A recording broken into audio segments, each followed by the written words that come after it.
Hello and welcome to Chemistry 101. This is part 2 of the video writing and naming chemical equations.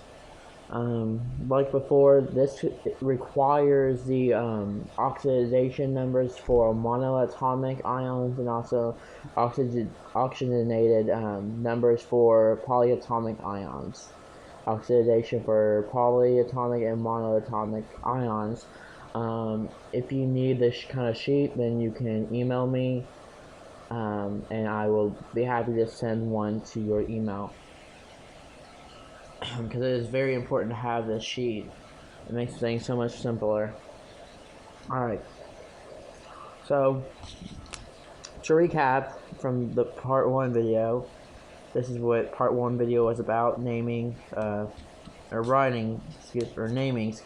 naming chemical equations such as aluminum sulfate, calcium hydroxide, iron 3 phosphate, copper 1 nitrate, and trinitrogen pentachloride. It's always important to know ionic from covalent bonds, because remember, in ionic and covalent, they name different. Covalent uses the subscripts here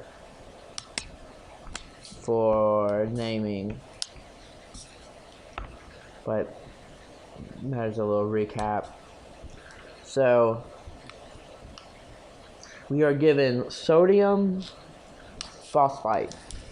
So let's go ahead and just write down using our oxidation sheet. So sodium we know is Na,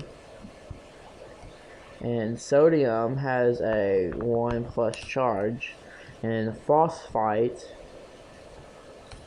was phosphite, so it's going to be PO3 with a 3 negative.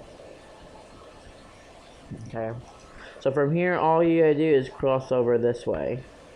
Previously we did the opposite kind of crossover, but now since we are coming up with the equation, we have to do the opposite. So we are going to get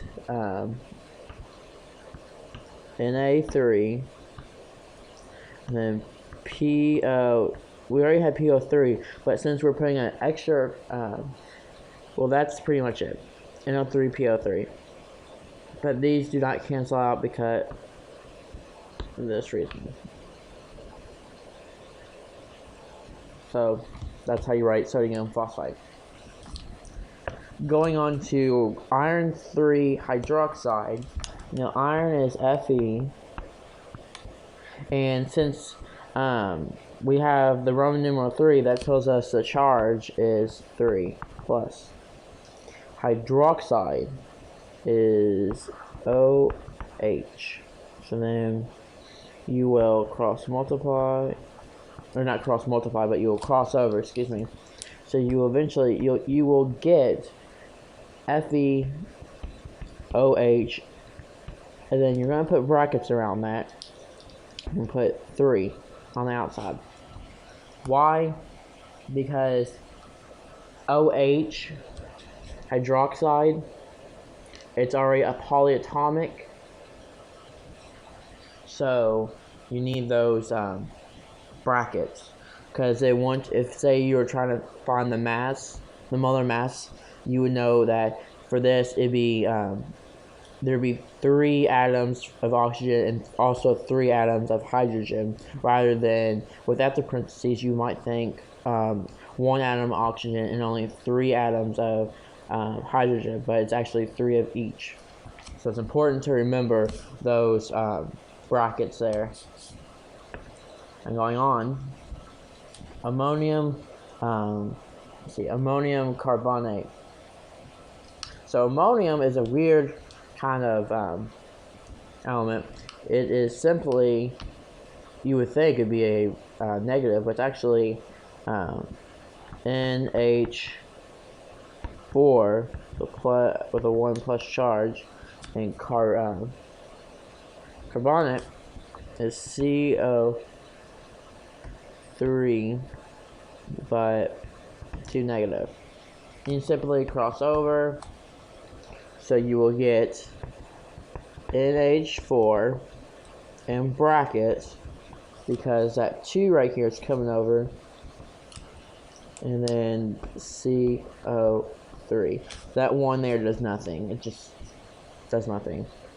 But don't forget the brackets for that purpose, saying 2 nitrogen atoms of nitrogen and also 8 atoms of hydrogen. Very important to remember those. Going to diphosphorus trichloride, we know this is going to be a covalent bond. All these, this is ionic, this one is ionic, this one's ionic, this is covalent. So the naming, or the equation is not going to be hard at all. So we know that phosphorus,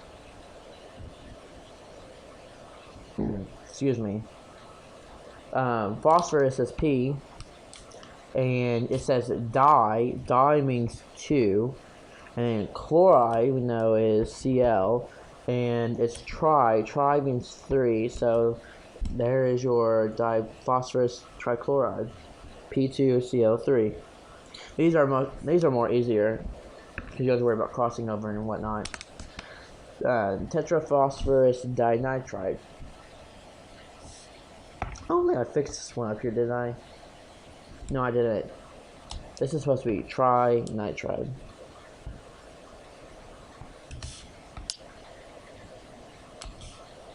I don't think I ever fixed that. Oh well. So we'll get the hint. So, tetraphosphorus dinitride. Tetra means 4, and it's phosphorus again, so P4. And then dinitride, so it goes in, and then 2.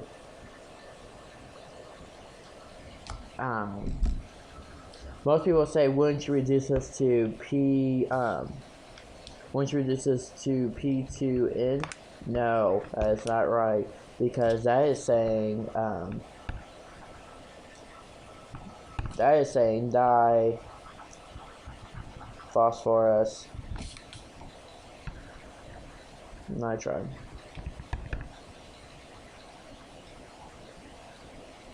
And that is not, these are not the same at all. They are not equal. So that's wrong. So this is your final equation. And if you need that oxidation number for numbers for monatomic and polyatomic ions, just email me and I can send that to you by email. Thank you.